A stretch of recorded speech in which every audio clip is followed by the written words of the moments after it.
You don't have to be anyone's scapegoat. Are you ready for some good news? Jesus isn't only the Lamb who takes away the sin of the world. He's also the scapegoat who's borne our shame. There were two goats on the mysterious Hebrew Day of Atonement. We point to and we preach about the goat that was slaughtered to pay for the sin of the people. We know that goat. The blood is the payment for our debt, the way of salvation. Aaron took its blood behind the veil, sprinkled it on the atonement cover in the most holy place, and for the moment, for a season, the sin debt was paid. We know about the innocent animal whose blood was shed on the Day of Atonement because we remember the blood of the Passover lamb on the doorposts of the Hebrew huts in Egypt. We preach about the blood that was shed because it foreshadows the heart of our story. Worthy is the Lamb who was slain for us. But there was a second goat. The second goat was the scapegoat. God instructed Aaron to lay both his hands on the head of the goat and then confess over it all the sins of the people and all their transgressions and all their iniquity. And then they would just send it out into the wilderness, alive.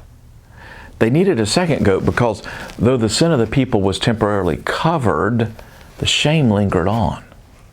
You see, we not only need forgiveness of our debt, we need healing of the inward feelings of condemnation. And this deep yearning for some way to shift our shame is the reason there are scapegoats in the sandlot on the school ground. Hey everyone, look at Johnny. He can't make it across the monkey bars. Or look at Johnny, he throws the ball like a sissy. It's the reason that often one child in a family seems to receive all the blame. It's the reason for racism and the Holocaust. Instead of taking their shame to God for healing, people try to lay their shame on a scapegoat. Shame people, shame other people. And if there is a scapegoat who's willing to bear the shame of others, that scapegoat will be heaped with more and more condemnation.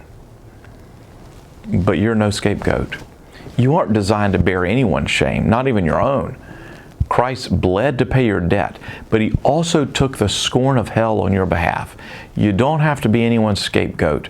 Christ has already gone to the wilderness for you, and that's the gospel.